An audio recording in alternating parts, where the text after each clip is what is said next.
Hey there, everybody. Welcome back to another episode of the Build Your Copywriting Business podcast. Hello, friends. Hello. Hi. Hello. As always, I am joined by my super spectacular co-host, Kate Sittars. Hello, Kate. Hello, hello. Hello. Kate and I today have the pleasure of being joined by copywriter, CCA student, and just all-around awesome person and go-getter, Jenny Fitzmaurice. Hello, Jenny. Hi, how are you? I'm excellent. How are you? We're very well. It's great to meet you both. It's so great to meet you too. And we were just commenting here for those who are watching the YouTube episode. It's so nice and bright where you are because you are in New Zealand right now, and it is morning of tomorrow. And apparently tomorrow's going pretty well. Yeah, it's a great day for you guys. Great. Look at the sun shining. We're gonna make it till tomorrow. Yay, time zones. Excellent. Well, Jenny, thank you so much for joining us today. We were chatting, the three of us were chatting a little bit before we started recording, and Kate and I were saying we're really excited to dig into your story and share it with everyone, not just keep it to ourselves, but share it with everyone. But so probably as always, the best place to start is what is your background, and then how did you discover copywriting? My background is sport. So for a long time, since I was probably 19, I worked in sport, and then early 20s became a tennis coach. Played tennis as a kid, liked the idea of that as a career, and coached for over 10 years in the UK, where I'm from, and New Zealand, where I live now. I've lived here for 15 years. And a few years into moving to New Zealand, I managed to get another job in tennis, but in the national office, so Office of Tennis New Zealand. So I was very much pigeonholed in tennis for a long, long, long time. And yeah, my career with Tennis NZ was wonderful. It was 10 years as a employee, a bit different to coaching because you're sort of self-employed and sort of on the payroll, so it's a bit of a hybrid. I was gobsmacked at my first weekend actually in employment. I was like, wow, it's 4 o'clock on a Friday and I can go home and I don't need to be back until 9 a.m. on a Monday, and I'm still getting paid for all this time. So it was quite a revelation. Not having to look outside the window to see what the weather was doing, whether I'd be working or not, all of those great bonuses of employment for a while. So yeah, 10 years working for Tennis NZ. I was gradually making my way up through the business into the senior leadership team, meeting amazing people, being involved in sport. Like, it's so wholesome, it's so good, it's such a great thing to be involved in, to get people being active and playing tennis, watching tennis, loving tennis. And then during that 10-year period, and then even before, I always did a lot of writing, whether it was business administration or program development or writing lesson plans or even coaching guides, coaching manuals on tennis or player pathways, all that kind of lingo that's very specific to sport. And I tended to be more and more the sort of go-to person for, hey, Jenny, can you have a little look at this? Can you edit this? Oh, we need to put something on Facebook. What should we say? And I ended up being the go-to to the sacrifice of my actual work that I probably should have been doing. I ended up going, yeah, I'll have a look at that. Or can I have a look at that? Because I think, I can help it sound a bit better or a bit more readable or a bit more interesting or get rid of some of the fat in it so it's just more digestible for people. And try to engineer my career so that I could go into more of a writing role. And my boss was super supportive and kind of knew my strengths and where I was going to thrive and where I was struggling. And, we sort of tried to navigate that together, which was wonderful. But then during that whole period of what should I do next? Am I just going to be in tennis forever? Because that, whilst it's great, that's quite an intimidating thought. And the flexibility is kind of zero. You're in the office, you have to be in that place. So I was starting to feel a bit restricted in that career. And I think probably like 99.9% of every other CCA student, I started seeing these Facebook adverts about, working from home or working from the beach or writing can earn you money. I was like, no, that's just Facebook ad spam. I'm not interested. But I kept seeing them. And at the same time, having those thoughts about what I could do next. And so obviously clicked one of the adverts and, there's a whole chunk of stuff that happened between there and now, but here we are. That's the career change. Yeah. Yeah. Oh, that's so interesting. First of all, just what an interesting career to begin with. And I got excited and flipped my microphone. I appreciate that. Yes, because Kate also, I mean, not professionally, but Not Kate to your did level, I'm sure. some- But yeah, I played tennis for a while, and now my problem is finding people that are not complete beginners, but also not complete pro experts, and it's very hard to I find love people that. to play with. Yes, Oh, but yeah. that's such a good story. Yeah. Well, my mantra as a coach was always, you do not need to be a good player to be a good coach. And that's true. Like sometimes the best players make not so good coaches because they have no empathy for beginners. They is don't true, understand yes. why they can't do it. So that, and I wasn't a very good player. I was sort of regional level, but nothing more. And that was what I held on to. But I was like, no, I can still be a good coach without being an amazing player. Great. Well, So we'll Kate- have to rendezvous in New Zealand, and we can play tennis together. Yeah, I was my gonna say, takeaway. you're gonna come here. Yes. Yeah. You're going to come Also, here to the sun. Okay. I think that's a great plan. And then when in July, August, you come over here. Oh, there we go. There we Yeah, go. Yes. exactly. And it sounds like I would make perhaps the best coach because I am, in fact, the worst player. So Different eyes perspectives. They out. always Yeah. help. Hey, you could probably teach. I taught, 10 and under kids. You could teach kids, I'm I sure. could teach toddler tennis. Yeah. Yes. And now back from tennis. Just excited. Love digging into people's stories. Very cool. When you started learning, started digging into building your skills, and how did the progression go for you from when you started to land clients? How did that all shake out? It started with like a midlife crisis, career crisis. And I met with like a trusted acquaintance who actually now I work for as well. So he's a client. And I knew him through tennis, and it was great. It was a great catch up with him about, hey, I'm a bit stuck. What should I do? Because those people you have in your life who just are connectors, and they've got ideas, and they can put you in touch with people, or they can see what other opportunities you might have for yourself, but you can't see it necessarily. He's one of those. So I was very grateful for him. And he recommended this book to me, which I would recommend to others, and I do often. There's 2 books I always recommend. This one is called What Color is Your Parachute? And it is a career book. It's been in print for years and years and years, and I never heard of it. And he said he used to use it with all of his interns. I was like, oh, thanks.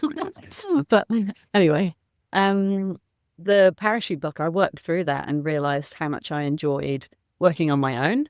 Like, I don't think I'd make a great project manager having to coordinate lots of people. I like kind of working independently with no distractions. I like having a real clear start and finish to a project. And I was missing that a little bit in tennis, that because of the level of job I had, I was managing a team and they were doing the doing and I wasn't doing the doing. So I just felt like I was never doing anything. I was doing everything but finishing nothing. And that's what I love about copywriting is you've got a clear brief, a clear start, and a clear done, and then it's out there and it's finished, and then you can move on to the next project. So, a book helped me understand my preferences, working, how I wanted to work, who I wanted to work with, the type of work I wanted to do. And I probably got 3/4 of the way through it and realized, okay, something to do with writing. It's going to be good. And if you'd have asked me that, I probably would have known it anyway, but it was great to have it reinforced. Then it was more learning. I think I've always been an okay communicator, and that's probably a skill I've developed through coaching, because you have to say things in 6 different ways so that it clicks with the person. And, and you can talk about it, you can demonstrate it, you can let them have a go, you can, watch a video together or something, depending on the learner, depends on how they absorb that information. So I think that's a real skill that I've, developed over years. And now it's helping in my writing, going, wow, how does that person process information, and how do they want to hear this thing or read this thing?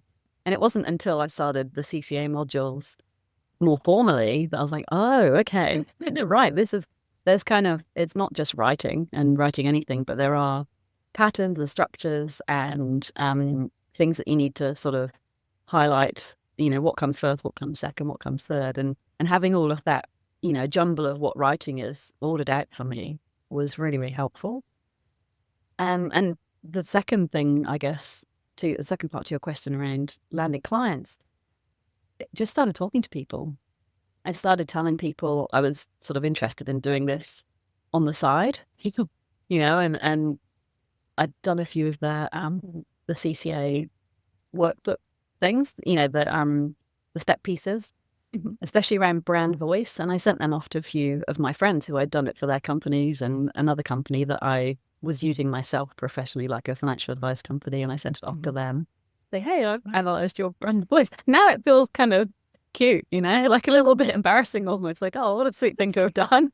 And just, yeah, it's like a little kid handing you a picture that they've drawn at school or something. Except it's a very valuable picture. There's the difference there. Exactly. And at the time I was so like, oh, this is amazing. I'm going to read it, like really proactive as you are, you're really driven at the beginning. And it's all kind of side hustle stuff at this point, kind of after work and weekends and things. But I love doing that. And that landed me my first client, my good friend Gina, who runs a skateboarding. This is just called tennis and skateboarding. She teaches women how to skateboard. Cool. So, yeah. And I'd done a tone of voice thing for her business. And that within a week, she'd emailed me back going, oh, this copy thing, like, actually, I might have some work for you. So I remember my first job was for her, writing some scripts for a video series that she was filming. And, I was so stoked to send my first invoice. It's probably only $150 or something like that. But I was like, oh my goodness, I'm sending someone work and they're sending me money, and I've done this all on my own. I've still got this full-time job, and it was just thrilling. It was so cool. That's amazing. Congratulations. And good for you for sending that stuff out. I mean, I know that it's yeah, sure, in retrospect, you're like, well, I don't know, this feels a little, but it worked. It clearly was the exact right thing to do because it worked. I love that you just went for it. I guess maybe it's just the better way to put it, that you just thought, I'm doing this work, I'm going to send this out, I'm going to share this with people, and this is valuable, so let me just put it out into the world. So good for you. Thanks. Yeah, and talking about what I was doing and that I was interested in this and I was studying this is the best way, and I've seen plenty of people in the student Facebook group saying the same. They just chat to the neighbor, or they chat to go at the coffee shop, or the school teacher or something, and all of a sudden it's leading to kind of some warm leads for work. And it's so true. People always seem to know someone who knows someone who needs something.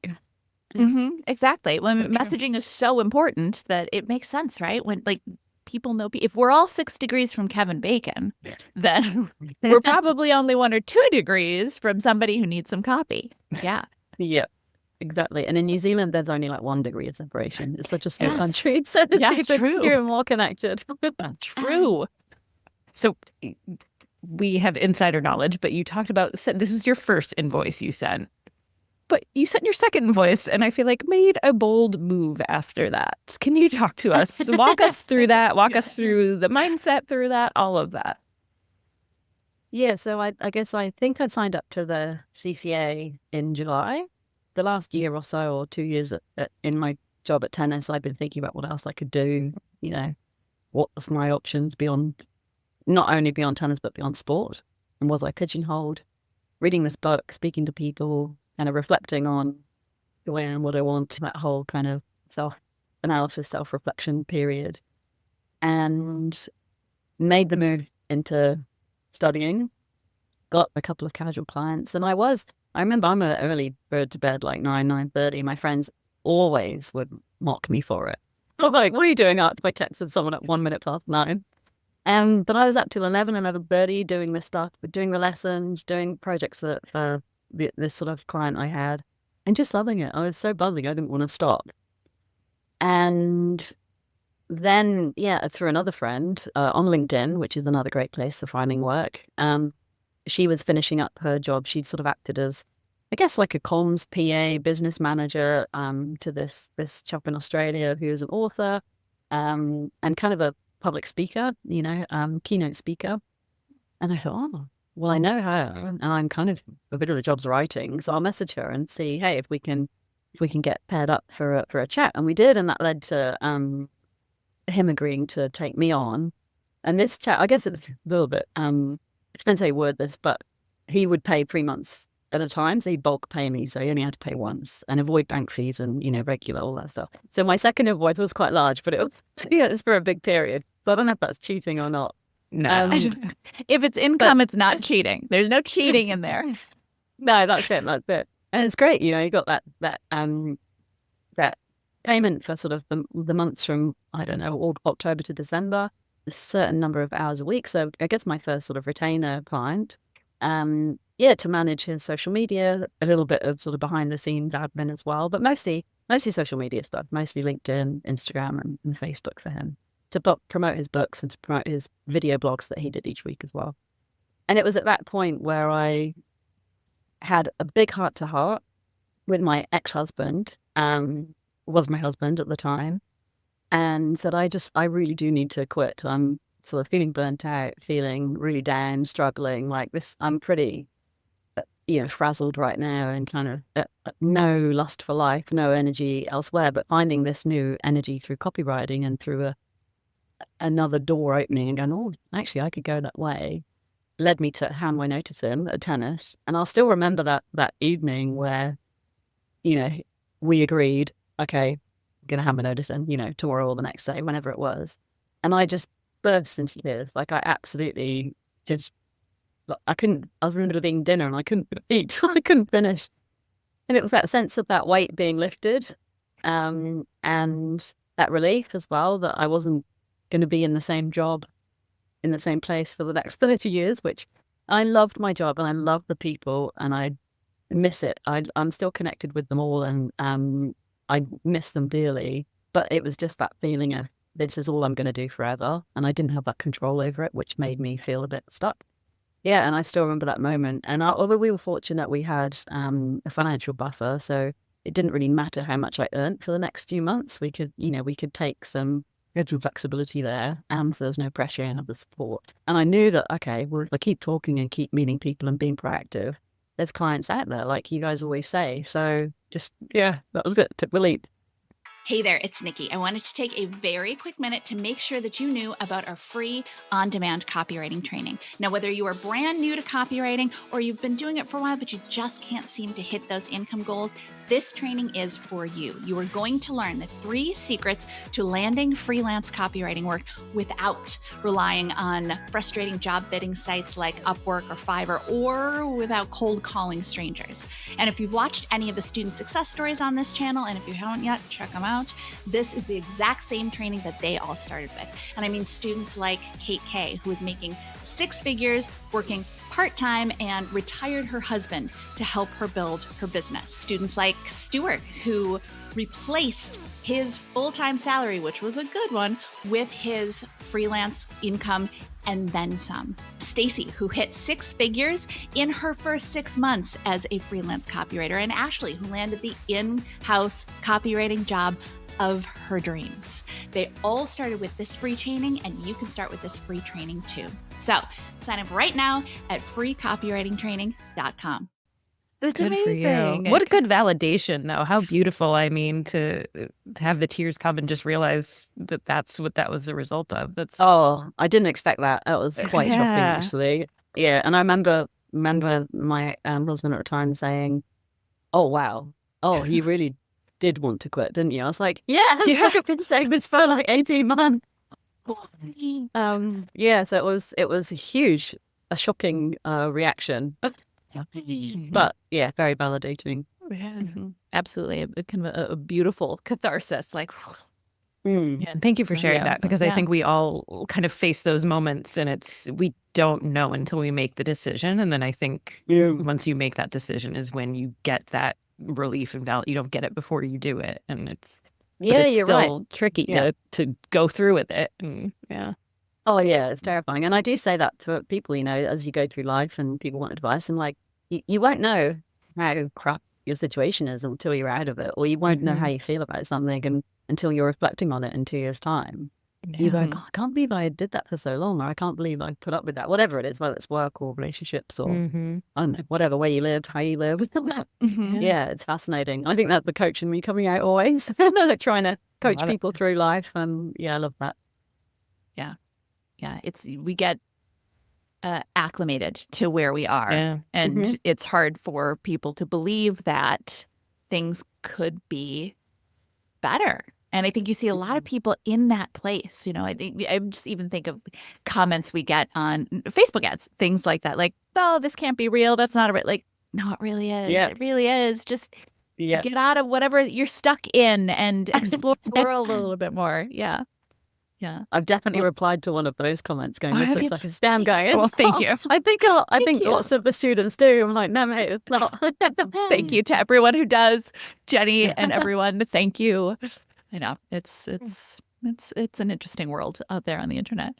So you left your job and you moved even further into freelancing, landing more clients. How has been? And this has been 2 years now, a little bit over 2 years since then. Yeah, it was yeah. October 22, so about 2.5 years now. Mhm, Yeah, mhm. and it feels like a lifetime ago, but it also feels like yesterday. Funny. Yeah. And so how Yeah. has your career progressed since then? It's been fascinating. So I didn't realize how vast my network was through sport, and through the role that I had in tennis, I had all these connections on LinkedIn. I never had used it ever. But all these people sort of want to connect with you because you've got a certain job in a desirable country in a desirable sport. So that network really supported me in the first probably 6 months, just by posting on LinkedIn that I was leaving my job and this role was available and it's a great opportunity for someone wanting to work in tennis. And then also sharing a little bit about, what I'm doing next, because I didn't really tell anybody to start with. And then sharing a little bit again about the first few clients I'd had. So I'd had like a massage therapist, this author, the skate coach, a building company, kind of building products company, all sorts of some financial advice, like real diverse. So I could share a little story about each of those. And I think that just luckily led me down a few more other warm conversations with people, and that led to a little bit more work. And still to this day, I'm in the middle of some projects for old colleagues that were in tennis and now in different sports. And it's the sport, I'm so grateful to my sport community, because whilst I thought I'd get away from sport, I haven't. But I've got more balance now. I'm doing some sports stuff, but I'm doing some, other industry stuff as well. And yeah, I guess I've done a mixture of pure copywriting jobs, which I love. Like website rewrites are probably my favorite.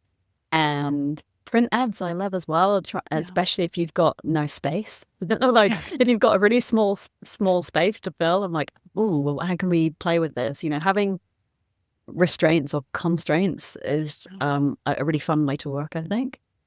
But I've also done some less sort of copywriting, more business writing for businesses. So things like induction packs, slide decks for sort of change management within businesses, more stuff that I was doing in my corporate job at tennis, that kind of board papers, annual reports, all of that stuff, not billboards or headlines and taglines. So I've got a real mix, but I promote myself as a copywriter and I look for copywriting jobs. But just this network is feeding my current network sort of is feeding me. Just, Jenny, can you help with this? Because we know what we need, and I know sport well enough. And they don't have the time or capacity, small teams trying to be everything to everyone. And I think pretty much 100% of the time they're so grateful for a contractor that can come in and get one client. 3 years, this job was on her computer desktop, just in draft form. She's like, it's 3 years and I haven't got around to it, we need it. And then 3 months later, it's done because I've taken it on. And so just freeing up people's time and headspace is just what I love doing. Yeah. Oh, that's wonderful. Well, and I think too that we forget that even corporate pieces can really benefit from a copywriter's perspective. I think when people think, well, I just have to write up this, I have to write up the slide deck, I have to write up this white paper, I have to write up they think in terms of just, this is the information, let me just put the information on the slide deck. Whereas as copywriters, we take that information, we're thinking, okay, well, who is the target audience? What am I trying to get them to understand? What is the benefit for them of understanding this or taking that action? And it makes it so much more impactful and useful no matter what the project is. Yeah, and just plain English and things like induction packs. An induction pack could be so formal, And for some reason, sometimes businesses do switch to like internal comms being very different to their external voice. It's like, come on, these are your teammates that you're going to be working with. Let's try and make this, friendly and accessible and got interesting to read, especially when it already is like 30 pages long. It doesn't need to be 30 full pages of 12 font. Yeah, exactly. Here's your first day. Sit at your desk and read this 30 pages. Yeah. Like, especially if you've been on the other side of it, you're like, I know no one's going to read this. So let me make it so that they get the key things and do read a little bit more. Yeah. Like here's the summary of the policy that we need you to adhere to. But if you want to read the full policy, go and read it on the website. But basically, don't drink on work events or don't drive the car too fast. That's the upshot of it. And then all the details over there. So yeah, I love kind of just editing. I really enjoy. Like if someone's got a concept or an idea of something, I do love going in and kind of ripping it apart. I've got no formal editing skills at all, and like what they do is magic. I think with all the codes and dashes and this means that and that means that. I don't know any of that, but certainly I love condensing things and just making them easier to read, easier to understand. Yeah. I'm curious, can you tell us about your days? I was reading how you can surf when you want, where you want. It sounds glorious. Tell us about your life. Oh, sometimes I think I should probably just nail down and work a bit more, but why if you don't have to? That's the challenge for me, actually, is being disciplined. And I remember, I was telling a friend yesterday, actually, when I left school, age 16, and you go into like that kind of, we call it college in England, but it's not university. It's that last 2 years before you go off to uni.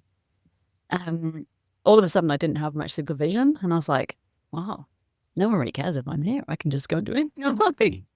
So I was a little bit, if I don't have structure and someone kind of managing me, I can be a little bit too loose. But I'm, now as a grown adult, I'm better at recognizing that. I'm better at structuring my days so that, obviously when you're working for yourself and your income, there's no better rocket up the butt than your income being dictated by how much you work. And also, and thank goodness for client deadlines. Exactly. Deadlines. Yes. I love that. Like, it's so helpful because otherwise, nothing gets done because you're like, when do you want it? Oh, anytime. But deadlines are so good.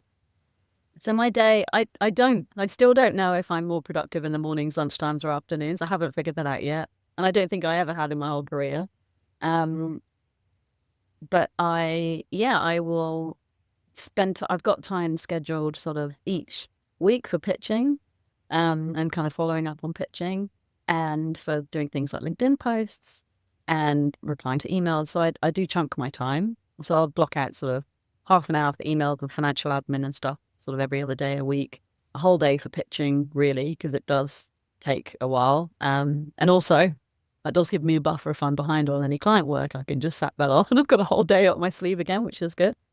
And then, I've got quarterly and monthly structures as well, like quarterly reviews and monthly kind of portfolio updates or think days, and think about my income goals for the year and everything like that. But yeah, I guess I just try and I guess I work kind of 9 to 5-ish, but also I've just been down in the South Island of New Zealand for a week or so with friends hiking, and this morning I've got time to do this interview, and maybe next Tuesday afternoon the surf is good, so I know I can juggle things around, and that's just bliss. I used to sit at my desk looking at the surf cams, looking at people on the cameras going, oh, what time is it? And now that's you. Now other people are watching you on the camera like, I wish I had her job. Yeah. Yes, that's what does she do that she can take a Tuesday afternoon off? Yeah. So I do love the fact that with this career and working for yourself, you can build in life admin, whether it's doctor's appointments or grocery shopping or surfs or something more luxurious. You can build that into your 9 to 5, Monday to Friday, rather than having to kind of cram it in the weekend or in the evenings when everyone else is doing it. So true. And what can you share with us about your upcoming travels? If you know where you're going, I know you spent some time in Europe and you're going back. Tell us. Yeah, that I always had this idea that I'd want to sort of be in New Zealand 9 months of the year and overseas for 3. And I never thought it would happen, but yet here we are. I'm just about to head over for my second trip and keep working as well. So in 2023, I spent 3 months in Europe a little bit in England with my family, but also in, where was I? Sweden and Prague and Berlin and France. It was wonderful. Loved it. Learned some French. I'm still learning now.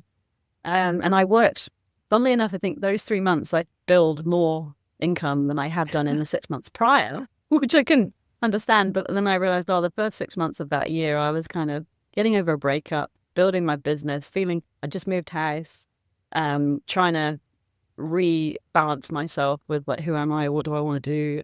And then I'd got into the swing of things when I was in Europe. And yeah, that's when the work started becoming a bit more consistent for me. But later this year in August, I go for 2 months on a little surf trip around Spain and France, and then back to England as well to see family. And I will work probably, I don't know, 4 hours a day, but some days I wouldn't, and other days I might do a bit more or a bit less. But yeah, I'll just manage the clients as I go. It's not something, you don't just keep rolling with it. Just keep rolling, manage deadlines, manage new clients. I tend not to pitch while I'm away, especially if it's to New Zealand businesses, because the time zone's just a pain in the butt. So yeah, and I don't want to let anyone down or give up the impression like, hey, do you want to call? Oh, actually, I can't. Sorry, I'm surfing. Bye. Yeah, sorry, I'm not going to get up at 2 a.m. for you. Yeah, so that's coming up in August, and I just feel really lucky to be able to do it again. Yeah, not quite every year. I think it's going to evolve into more every other year for now. But 3 months, 2 months away is pretty good. I think that's so cool. Pretty fantastic. Yeah. I love seeing how people's structure and just like it's super inspiring, and just why not? Like it's so cool.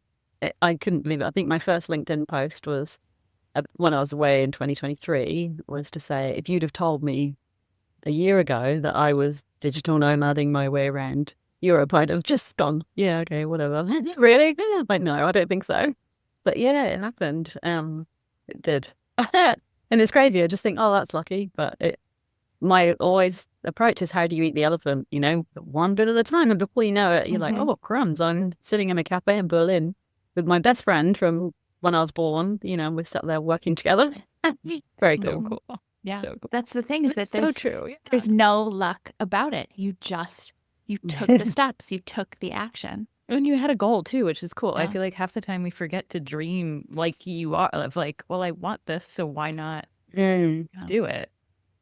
I've got a Tara Swart, I think she's a neuroscientist. She called it an action board, not a vision board. Yeah. So I've got my action board right there, and there's pictures of France, there's pictures of the Alps, there's 2 pictures of women surfing. So, okay, I need to look at this every single day. It's right there. That's cool. wonderful. That's wonderful. I have a cool story from that trip in 2023. So I posted on the CCA group to say, hey, I'm in Europe. Like, I'm in these countries. Does anyone recommend already? And does anyone recommend any great places to work? Any good cafes or shared workspaces, or places that don't mind you sitting there all day, or even hotel lobbies, because don't we have that in New Zealand? I know you're a big fan of that, Nikki. And I got some helpful replies, but one lady, Caitlin, said, oh, well, I live in Latvia and I like going to Prague, so maybe we could meet. And I can't believe it, but we did. So I came from New Zealand, she came from Latvia. I think she's American, but been living in Latvia for a long, long time, or in sort of Eastern Europe. And yeah, she got the train to Prague, and we met and we had a coffee and we chatted for a couple of hours in this, I don't even know where it is. But it was so incredible to meet a real life CCA student who's not even from the same country or town as you. Yeah, and so I'm grateful that she made that work. We talked about clients, about how difficult it is to quote work, all those kind of early day challenges that you have. And she's there also, in a country that uses a very different alphabet to most European countries, navigating that as well as English copywriting. So yeah, it was really cool to meet her. That was special. And how nice is it to have people that just like that are speaking the same language, that you can talk about all of these things with, and they just get it, and you can help. It's yeah. No, I love that. It's so cool. I mean, we already know that the community is so amazing online, but I just love that you guys met offline, in person. Yeah, so wonderful. It was So great. It wonderful. was very special. So if someone is listening and they're thinking, oh my gosh, I think I want her life to be my life, And actually, No. maybe that person is me, but also maybe other people. Other people might be thinking the same thing. What would you say to them? What would you recommend if they're maybe just getting started or thinking about getting started? Or are there any things that, as you look back, you're like, ooh, this was really important that I did this? What advice can you offer? I think like networking is so helpful, and networking can be done in different ways. Like I do a little bit in person, but my networking is mostly through LinkedIn and sort of sharing what I do on there. And I know, if people don't have a presence on LinkedIn, that's a bit of a, you got to start somewhere and build it up. But local groups are great. Like just talking to people, telling people what you do, it makes a big difference. Because even if it's not relevant to them right then, it might be in the future, or they might know somebody that needs somebody, and it sort of comes back around to you. So definitely don't be afraid to shout from the rooftops in a way that you feel comfortable with, because it is awkward talking about yourself. I find it much easier to write for other people than I do myself. But people actually love personal stories. I've realized that, especially through LinkedIn. I can post a case study or some tips and tricks about copywriting. But geez, if I post a picture of myself back coaching and saying, the journey to here, that just goes great guns. People love those stories. They love those personal stories. Whereas it might feel like you're sort of showing off. I think people actually really appreciate it. The second thing would be like structure for me has really helped. So, okay, understanding how, like, honestly, I've got a spreadsheet where it's like, okay, how much do I want to earn a year? How much does that equal per quarter? How many working weeks are there in that quarter? Because New Zealand stops in January and half of February. Just no one's really at work. It's very quiet. It's summer holidays for kids, and it's Christmas, and it's summer, and it's, so really there's only about like 8 working weeks in that quarter over the summer. So, okay, well, what does that equal per week? What does that equal per hour? Like really nailing that down, and then understanding, well, actually, how many billable hours am I working per week? Despite I charge a project fees or retainer sort of flat fees, like deliverable fees, but you need to understand what that equates to per hour. So that has really been a game changer for me, because otherwise you just sort of, well, the other book I'm going to recommend then, is called the 12-week year. And that talks about lead indicators and lag indicators. So like, if you're talking about income, a lead indicator is how many pitches you're doing each week, or how many clients you're signing up each week. And a lag is how much you made at the end of the month. That's retrospective. You've already made that money. You can't change that figure, but you can change the lead indicators, which are the proactive steps you're taking to, to make the lag or to make the outcome happen. They've certainly been really clear on those, and what actions you're taking to sort of get to that goal is really helpful. They're the 2 biggest things. Just set yourself, get your goals, get your structure nailed, get your weeks and your months and your quarters sorted out. The days I'm still a bit sort of up and down with, but that's because I like the flexibility. I think I like the, and you can't plan the search. You have to look at tides and wind and all of that stuff. So building in fat for that, and that flexibility is really important to me. But the big picture is sort of sorted. I love it. I love it. You can't plan the surf. Friends, you can't plan the surf. So just go with it. Ride the wave. It's amazing. Oh my gosh, Jenny, this was so much fun. And now I think I have some travel to plan. And I hope everybody else listening is going, I think I need to spend 3 months in Europe too.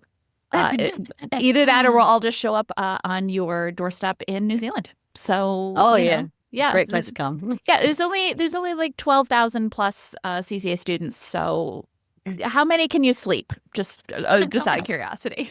Let's start with like 3 at a time or something. Okay, yeah, we'll just I'll send up email. That's amazing. Now, if someone is listening and they're thinking, oh my gosh, Jenny's amazing, because of course you are, and they're also thinking, oh, I think I'd like to hire her, where can they find you? I have a website, which is lovegrovecopy.com. Lovegrove is my family name, my maiden name. Yeah, and my sister's also works for a business called Lovegrove, which is great. So we've got an international conglomerate. That's lovegrovecopy.com. And I'm on LinkedIn as well under my name, Jenny Fitzmaurice. Love it. We'll put those places. Links in the show notes. We'll also link to the books too while we're at it, just so it's convenient. But I actually need to Googled read those one on books it. too. I was like, I don't want to forget this. I realized we're recording and I can listen back to it indeed, but I was just so excited that you can. So thank you.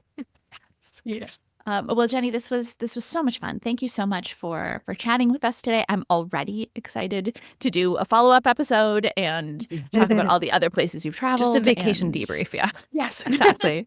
Exactly. I know maybe we need to do an episode while you are somewhere fabulous in France, in Spain. I know. Yeah, that would be fun. Yeah, keep us posted. Yeah, thank you so much for the invite. I was shocked and flattered and immediately got imposter syndrome. But no, they don't want to hear my story. But I love listening to the podcast and I love hearing people's stories, especially the career change ones or the the income ones, or they're so interesting for me. You guys are great. It's been amazing. Like just that support network and that feeling of you're not on your own. Like that's what the CTA has given me. It's so good. So thank you very much for the invite. It's been great to meet you both. Oh my goodness. Thank you so much for sharing your story. And I agree. These stories are wonderful to listen to. And it's just as much of a pleasure for Kate and I as it is to everybody who's watching and listening. So thank you so much for sharing, Jenny. We really appreciate it. You're very welcome. Thank you. And with that, we will catch you all in the next episode. Bye, everybody. Like what you heard? Hit subscribe so you never miss a video. And if you're ready to take the first step toward becoming a copywriter yourself, sign up for a free video training right here.